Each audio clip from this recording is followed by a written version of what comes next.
chefs d'État ont décidé en toute souveraineté. En tant qu'Africains, affligés, bien sûr, par la perte de ces soldats, peu importe les chiffres, même si c'est un soldat qui tombe, c'est un soldat de trop. Et c'est un motif de deuil. Ça devrait être un motif de deuil pour tout Africain, pour tout humain. Donc, nous sommes solidaires. Bien sûr. C'est une question qui me surprend. Vous savez, aujourd'hui, quand on parle aujourd'hui de souveraineté, c'est de cela justement qu'il s'agit. Parce qu'avant l'arrivée du capitaine Ibrahim Traoré au pouvoir, au Burkina Faso, nous n'avions pas la liberté de nos choix stratégiques.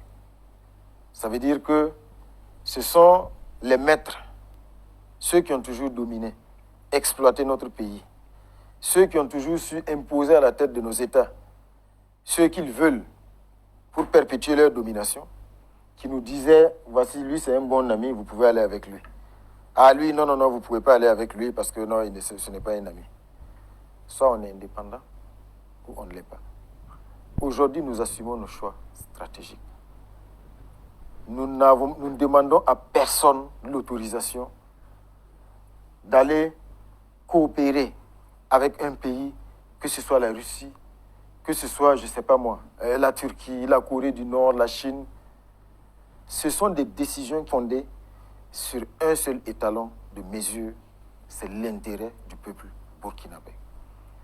Et aujourd'hui, comme nous l'avons dit, c'est l'intérêt du peuple burkinabé qui guide nos choix stratégiques.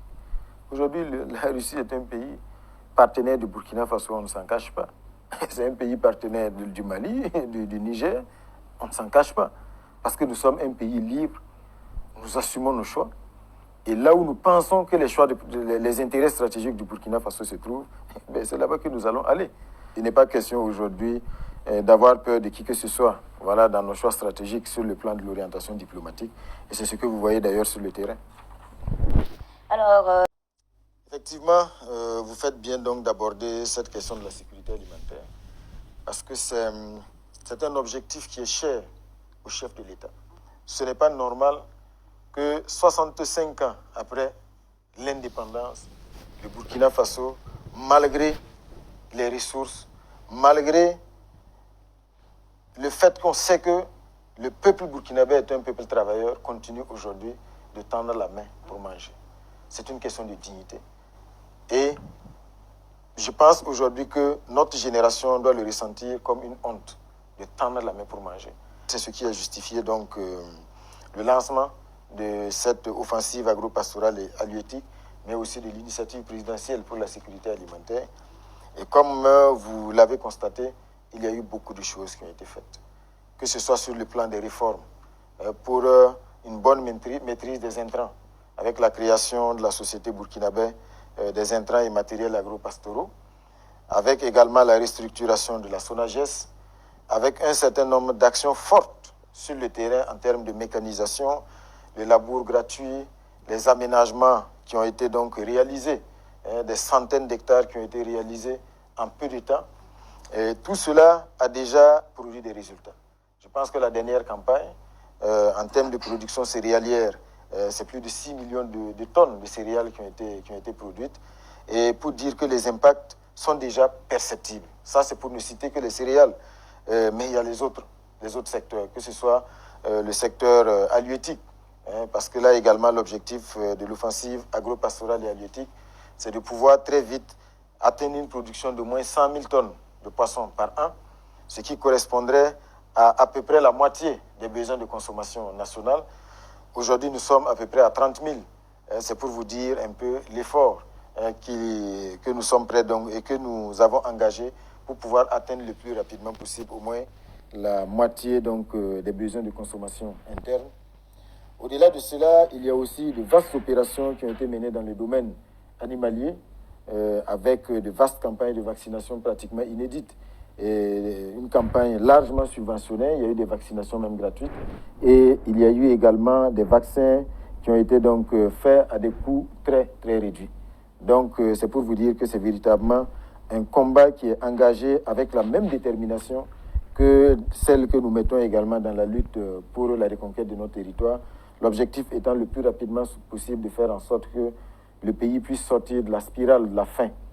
Parce que nous sommes convaincus d'une chose, résoudre le problème de la faim, c'est résoudre beaucoup d'autres défis. Parce que la faim, on peut dire que c'est aussi la mère de beaucoup d'autres problèmes. Donc, très rapidement, on va pouvoir donc amplifier la dynamique qui est déjà en cours. Je pense que vous voyez le ministre d'État, ministre en charge de l'Agriculture, qui court sur le terrain, avec l'ONBA qui a été ressuscité et surtout qui a été opérationnalisé dans le but de travailler à la maîtrise de l'eau. Parce qu'il est illusoire de penser qu'on peut régler la question de l'insécurité alimentaire sans résoudre la question de la maîtrise de l'eau. L'ONBA est sur le terrain, il y a déjà quelques chantiers qui ont été lancés. Eredougou, Goulouré dans le centre-ouest, Boulbi ici à côté de Ouagadougou, Diaradougou dans l'ouest, et il y a d'autres chantiers comme ça qui vont être lancés parce que l'ONBA a vocation le plus rapidement possible à faire en sorte que nous améliorons donc la maîtrise de l'eau pour ne pas juste nous contenter de la saison des pluies, mais pouvoir donc avoir plusieurs cycles de production dans les régions, ce qui pourrait garantir donc une augmentation significative des quantités produites et qui vont aussi nourrir bien sûr les unités de transformation pour avoir de la plus-value, mais aussi que les Burkinabés puissent consommer ce qui est produit ici, c'est plus sain et surtout ça permet de mieux structurer les filières, de créer des emplois, de créer des richesses. Alors, seront raccourcis. Je pense qu'en la matière, le mot d'ordre qui a été lancé et surtout ce à quoi nous avons engagé tous les départements ministériels sur instruction du chef de l'État, c'est la célérité. Il n'y a plus de place au Burkina Faso pour des chantiers qui travaillent le jour et qui dorment la nuit. Les chantiers doivent fonctionner H24. Parce qu'on ne peut pas se payer le luxe de perdre du temps sur des questions aussi urgentes. C'est pour cela que vous pouvez avoir la garantie qu'il y a un suivi qui est fait de très près de tous les chantiers qui sont lancés pour s'assurer véritablement que les choses aillent bien, que les choses aillent vite. Donc, à ce niveau, je pense que c'est des choses qui se constatent sur le terrain.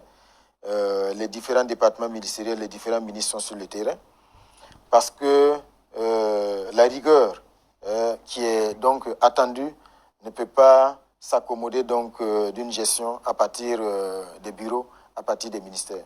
Donc les ministres sont sur le terrain pour suivre les chantiers et s'assurer véritablement que les choses se fassent dans les règles de l'art, vite et bien. Le nouveau code minier a vocation à révolutionner le secteur minier du Burkina Faso.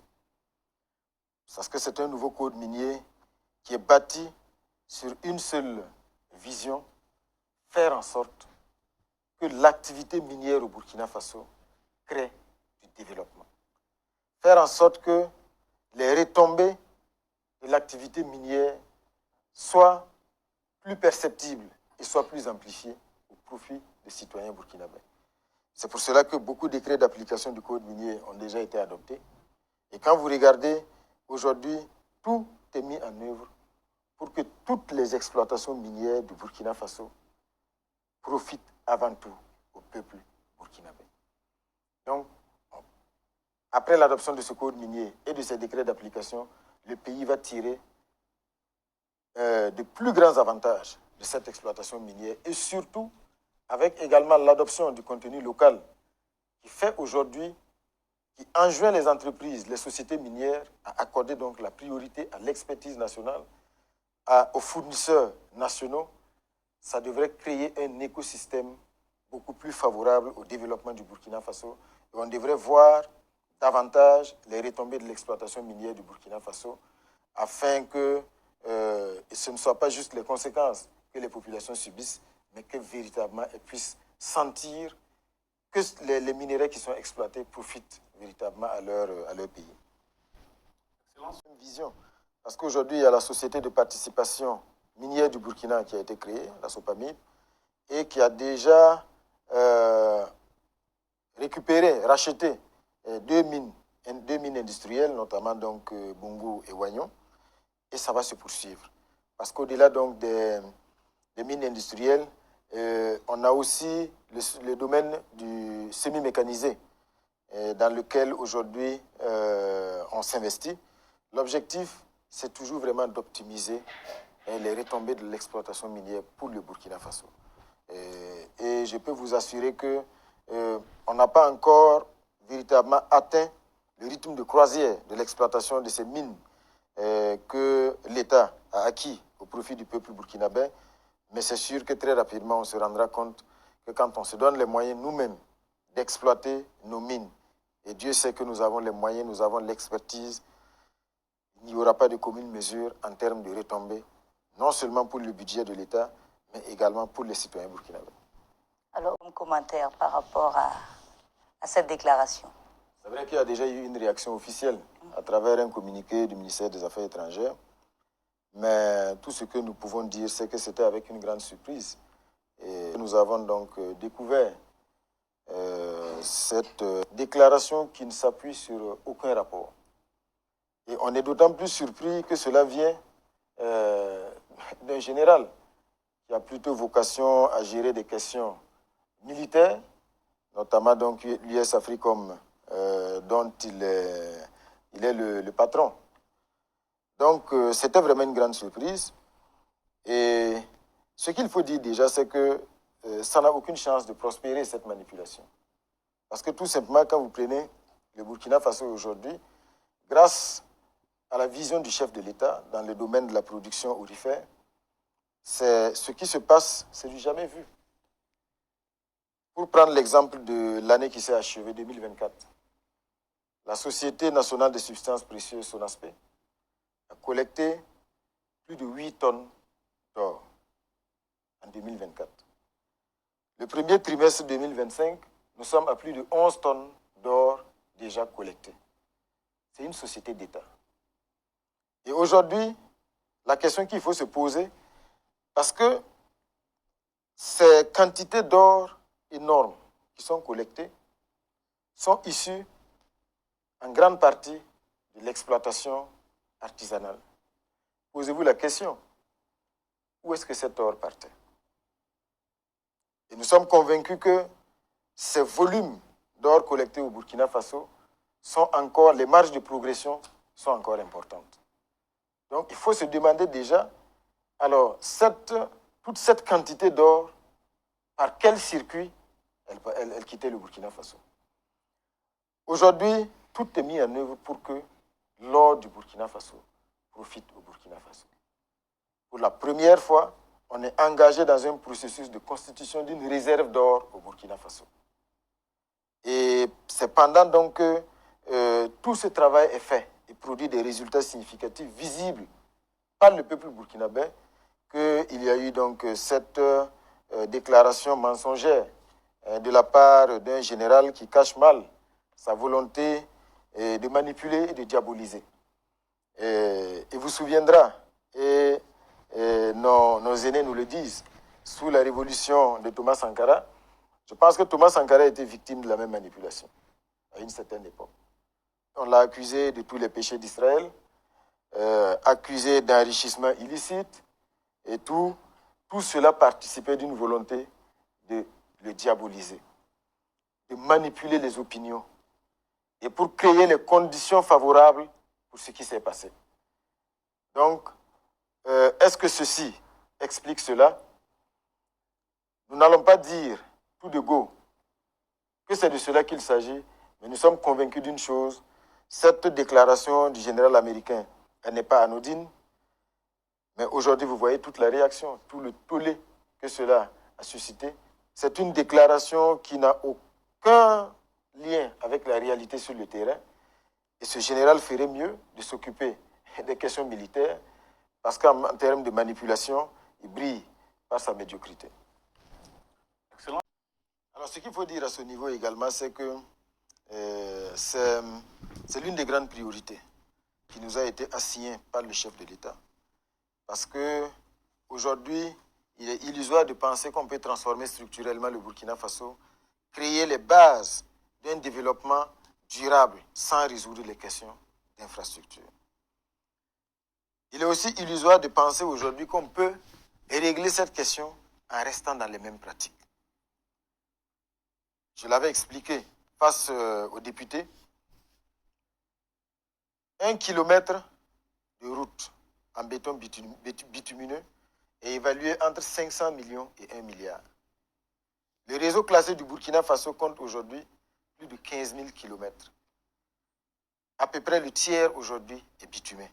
Et même ce tiers bitumé, quand on regarde de près, une bonne partie est dans une situation de dégradation. Comment vous pouvez penser, si on ne change pas d'approche, comment on peut penser résoudre cette question?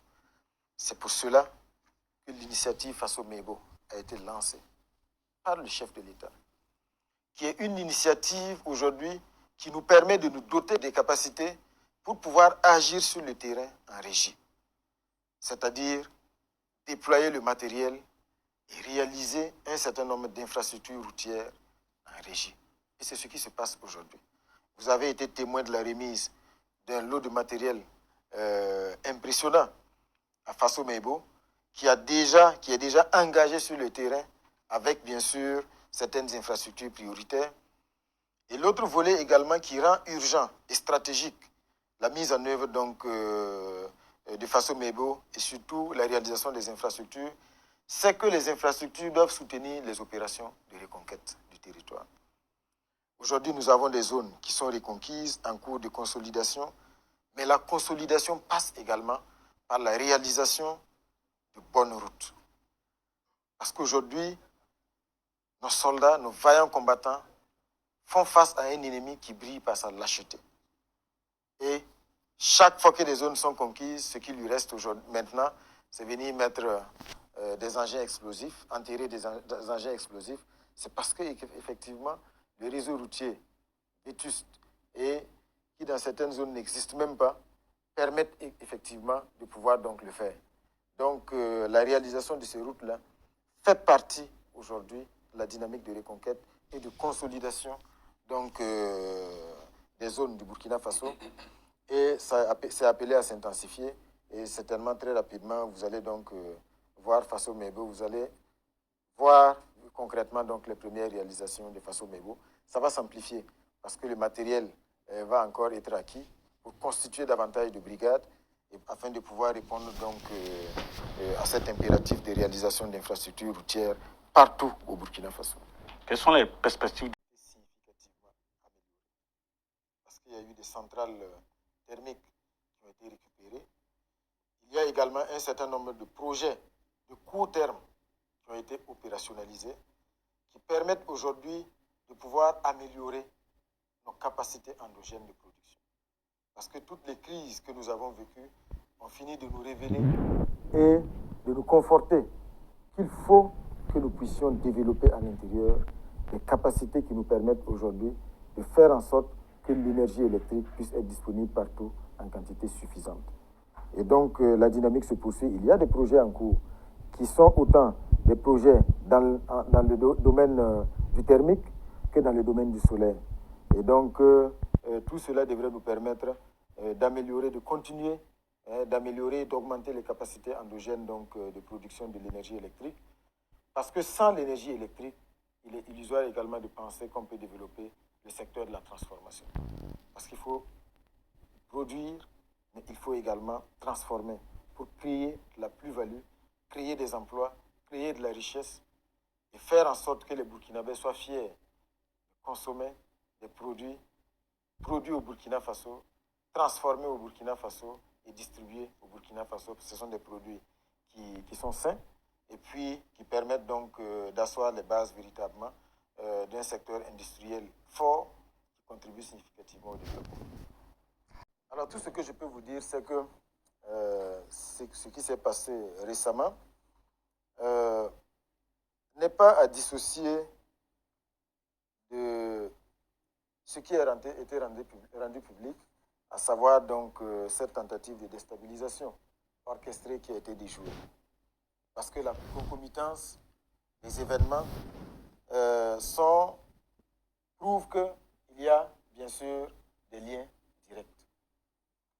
Parce qu'il y a des fake news, des fausses informations effectivement qui ont été distillées par les mêmes terroristes qui sont hors du Burkina Faso et qui ont laissé croire qu'il y avait des risques de pénurie, pour ne pas dire qu'il y avait des pénuries.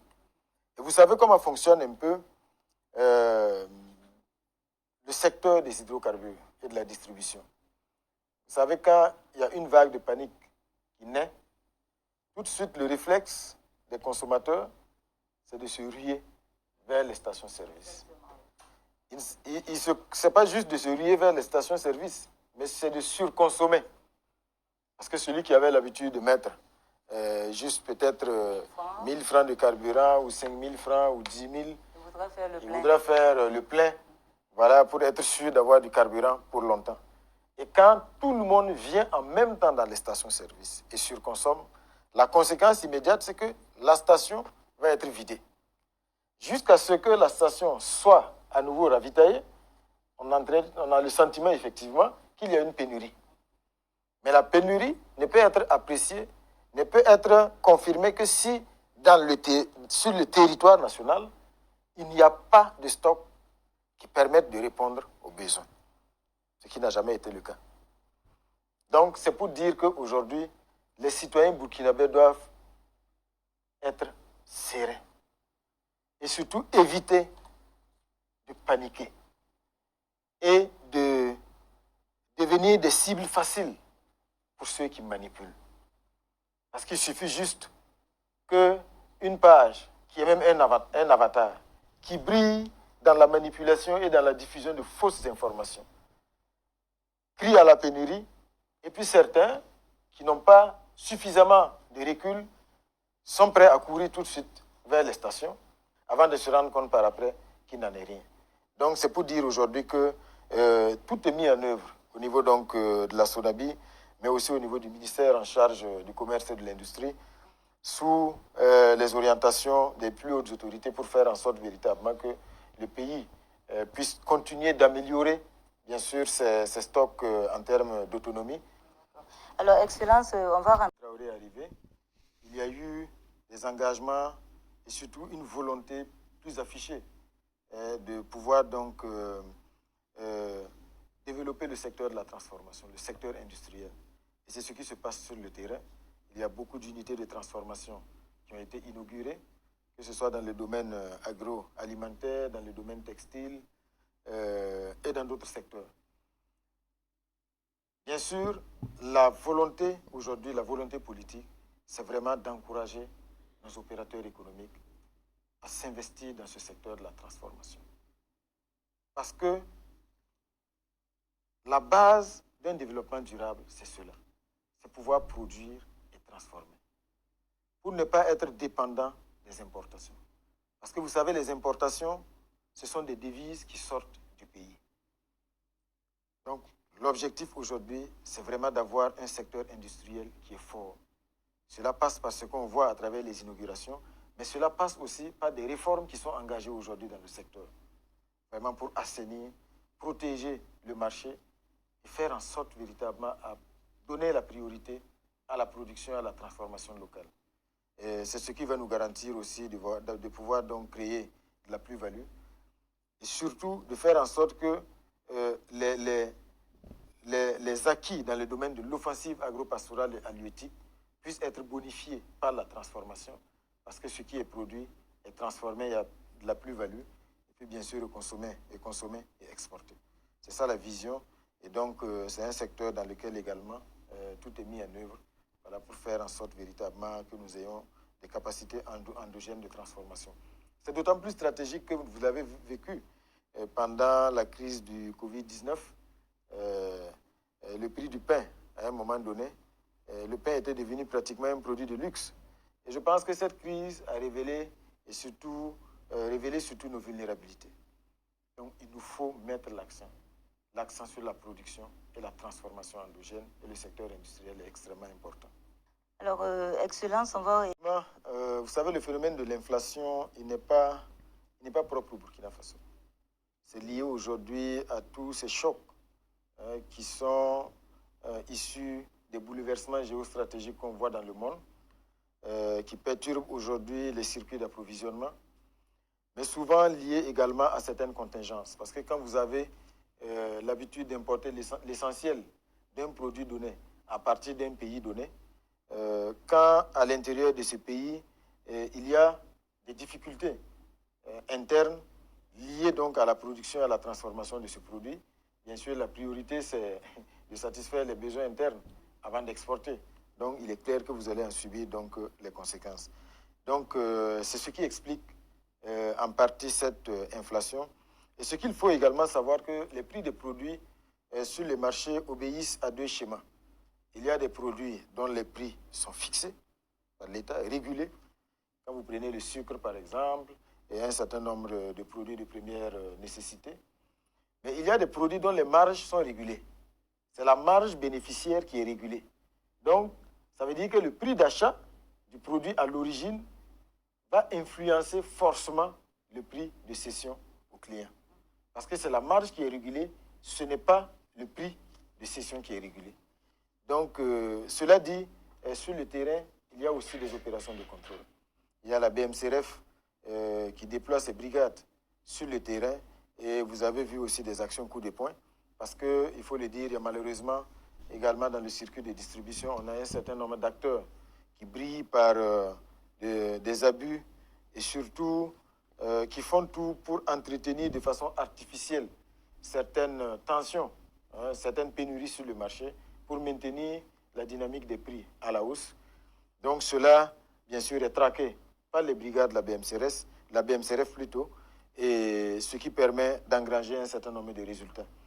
C'est l'occasion aussi de mettre les consommateurs à contribution. Parce que souvent, en ne dénonçant pas certaines pratiques, on se rend complice de la pratique. Le prix du gaz, tout le monde sait combien coûte la bouteille de gaz, mais si vous êtes client et que vous partez à la boutique, on vous dit que la bouteille de gaz c'est 5 000 ou 5 500, le prix issu donc de la subvention de l'État, et que le boutiquier vous vend la bouteille à 8 000, et que vous l'achetez et vous partez à la maison, vous ne dénoncez pas le boutiquier, vous êtes complice également, bien sûr, de cette mauvaise pratique. Mais au-delà de ça, de façon stratégique, vous aurez remarqué donc la création de la société Fasoya, qui va être opérationnalisée bientôt, qui devrait permettre de pouvoir créer également des boutiques, créer un circuit de distribution d'un certain nombre de produits partout au Burkina Faso, afin de garantir leur accessibilité à des prix étudiés et surtout de faire en sorte également de faire une sorte de péréquation afin que le même produit soit accessible au même prix partout sur le territoire national. Donc avec l'opérationnalisation de Fasoyar et surtout l'opérationnalisation aussi de la SONAGES en tant que centrale d'achat, je pense que très rapidement l'État devrait avoir les cartes en main pour mieux réguler les prix d'un certain nombre de produits et ne pas laisser les clients et les consommateurs à la merci donc, des inflations qui sont souvent imprévisibles et souvent même qui sont inexplicables. Alors, on va... Je pense que la première explication, c'est la résilience du peuple burkinabé. Il est vrai qu'il y a un certain nombre d'indicateurs qui influencent bien sûr ce taux de croissance, la bonne campagne agricole, associée bien sûr à un certain nombre de facteurs. Mais le premier élément, c'est la résilience du peuple burkinabé. L'autre élément, c'est également, bien sûr, la vision et surtout ce sur quoi le chef de l'État nous a engagés, à savoir donc travailler à assainir la gestion, à assainir la gouvernance. Aujourd'hui, quand vous prenez le budget, en dépit des contingences et tout, le déficit a été baissé entre 2024 et 2025.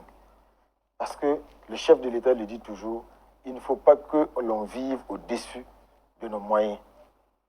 Il faut que chaque prêt que nous allons consentir puisse contribuer à la réalisation d'actions qui vont avoir des impacts significatifs, réels et visibles.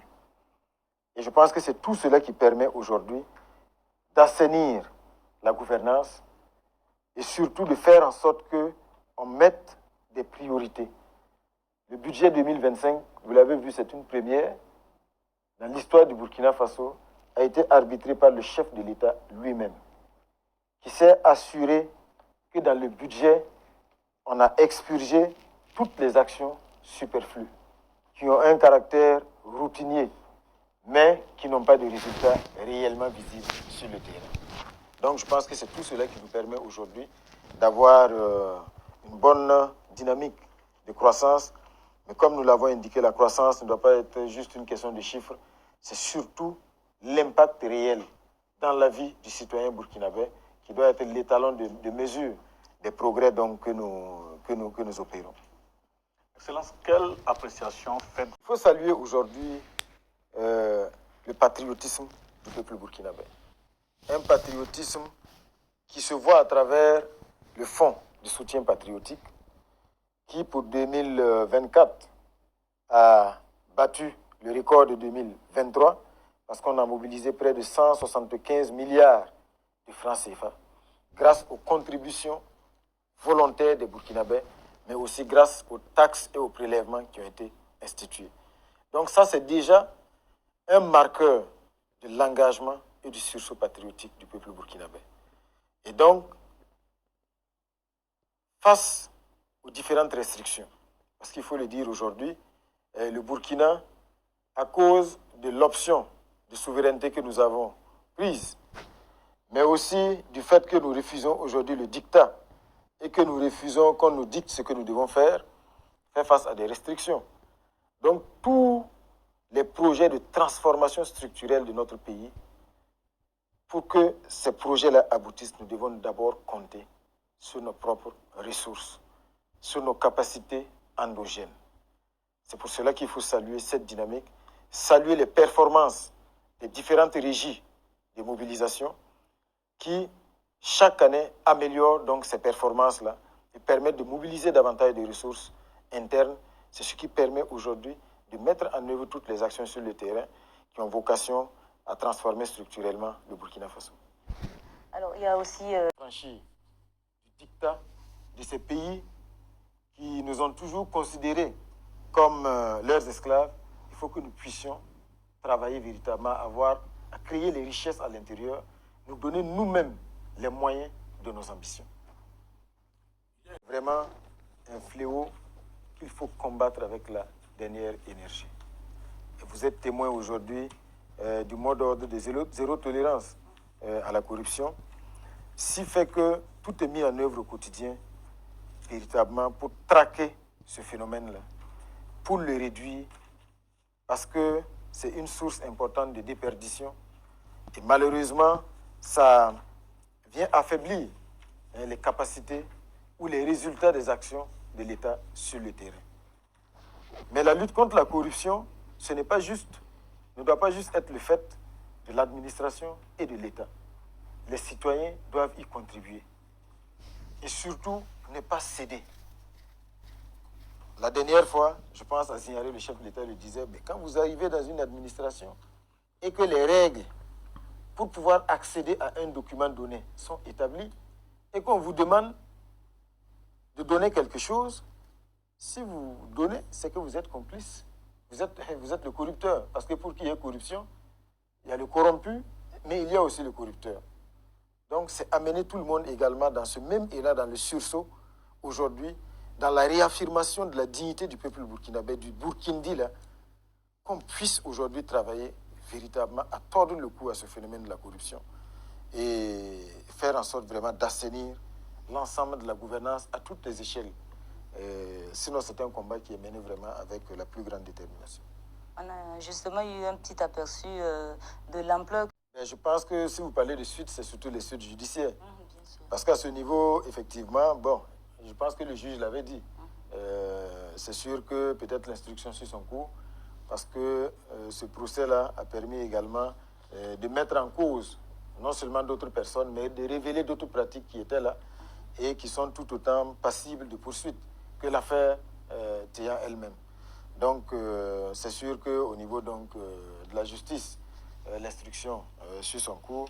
Mais déjà au niveau administratif, vous avez été témoin de tous les enseignements que nous avons tirés en ordonnant déjà un audit général dans les différents ministères et institutions, mais en prenant déjà des mesures à travers des circulaires qui ont été donc signées pour enjoindre les ministres, mais aussi les présidents d'institutions, à regarder de près et faire en sorte que ceux qui sont commis à la gestion de ces ressources-là ne soient pas maintenus à ces postes trop longtemps.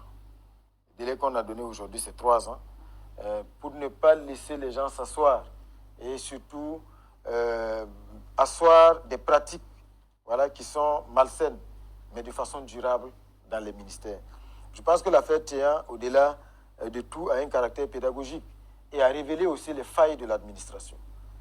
Les failles de l'administration, et nous travaillons aujourd'hui à combler ces failles-là et faire en sorte à réduire, bien sûr, les marges de manœuvre de ceux qui sont chargés de gérer les deniers publics, parce que ce sont ces marges de manœuvre, quand elles sont importantes, qui ouvrent la porte à des pratiques comme celles que nous avons découvertes donc, dans le procès.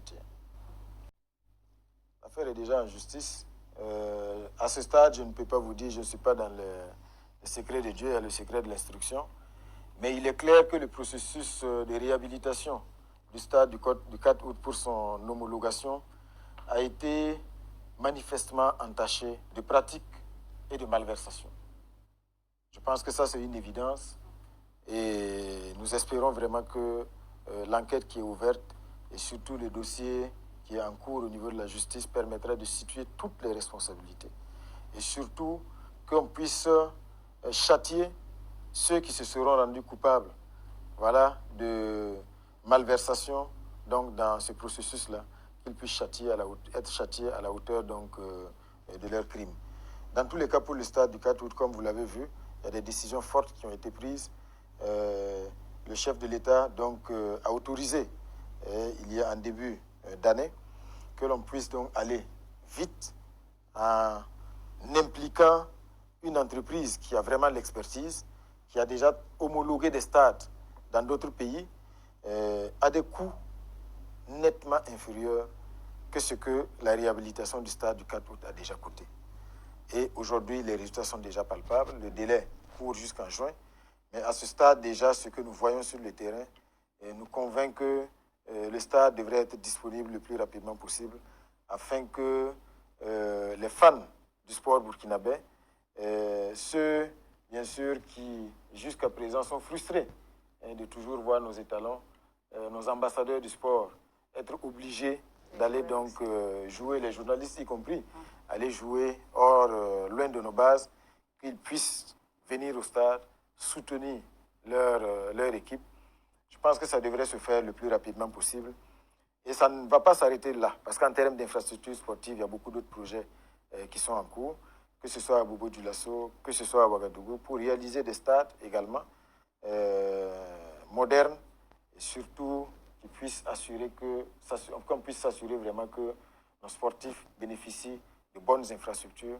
C'est également un facteur pour l'amélioration de leur performance. Nous y travaillons. Sinon, le dossier est en justice. Nous espérons vraiment que les responsabilités vont être situées et surtout que ceux qui auront été donc seront coupables de malversation seront châtiés. Alors, ce qu'il faut dire, c'est que les journées d'engagement patriotique et de participation citoyenne ont donné le ton par leur thème. L'ordre et la discipline. Aujourd'hui, il faut que tous les citoyens burkinabés, plus particulièrement la jeunesse, comprennent que rien ne peut se réaliser sans l'ordre et sans la discipline. Vous êtes témoins aujourd'hui de ce que nous voyons sur nos routes. Prenez une ville comme Ouagadougou, les usagers brillent par la défiance du code de la route. Tout le monde brûle le feu, personne ne veut porter le casque. C'est vrai que la situation s'améliore progressivement, ce qui est à l'origine de beaucoup d'accidents. Donc ce qui est fait aujourd'hui participe de la volonté de discipliner les citoyens. Ces jeunes, quand vous voyez, qui sont arrêtés et qui sont mis à contribution pour des travaux d'intérêt général, beaucoup comprennent, parce que l'objectif, ce n'est pas juste d'être méchant, mais l'objectif, c'est que ce travail d'intérêt général ait un caractère pédagogique, pour que les uns et les autres comprennent que la récréation, comme on l'a dit, est terminée. On n'a pas continué à faire dans la sensibilisation, parce qu'il y a beaucoup, ce n'est pas parce qu'ils ne le savent pas, c'est juste devenu un sport favori. Chacun se plaît à défier le code de la route, à brûler les feux, à jeter les ordures en ville. Voilà. Donc, il faut qu'on travaille à discipliner. Ça passe par de la sensibilisation, mais ça passe également par de la rigueur. Et ce sont des actions qui ont commencé, qui vont se poursuivre. Ça permet aussi à ces jeunes-là de pouvoir contribuer à l'assainissement de la ville.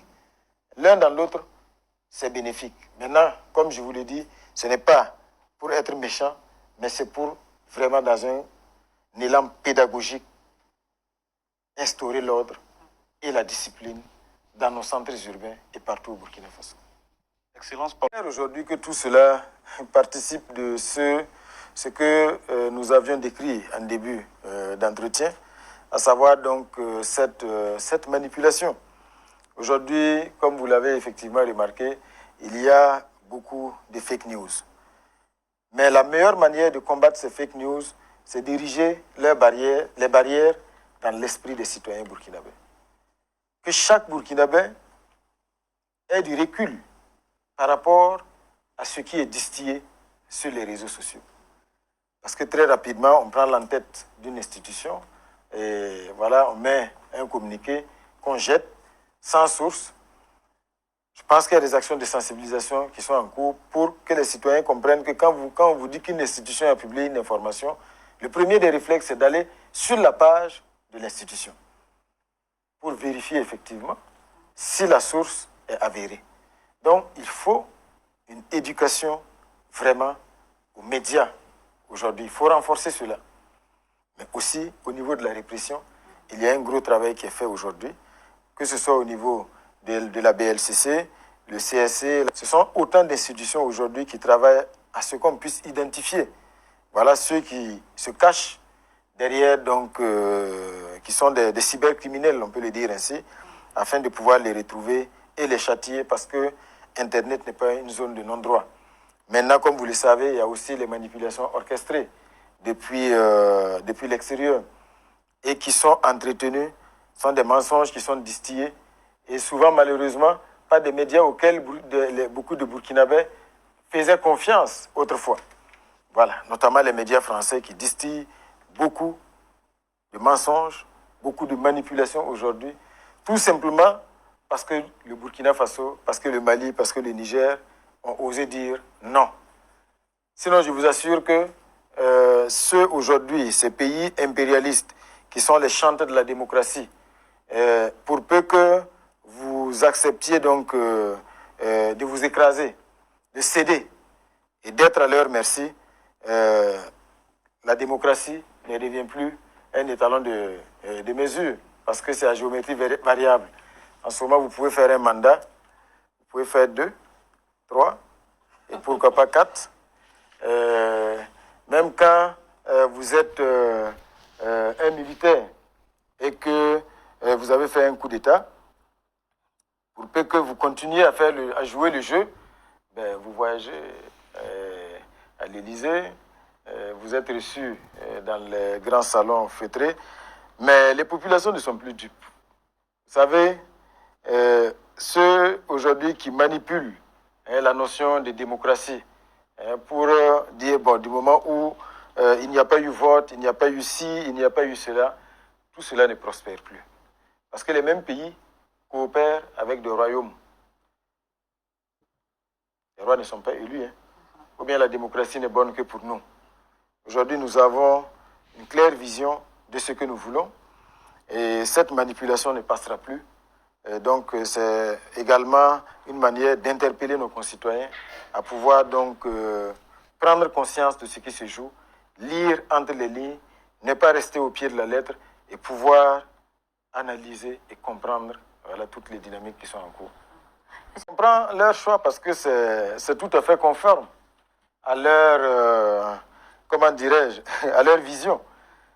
Parce que aujourd'hui, comme je dis, beaucoup de travail, leur objectif c'est d'isoler nos pays. Il faut isoler nos pays.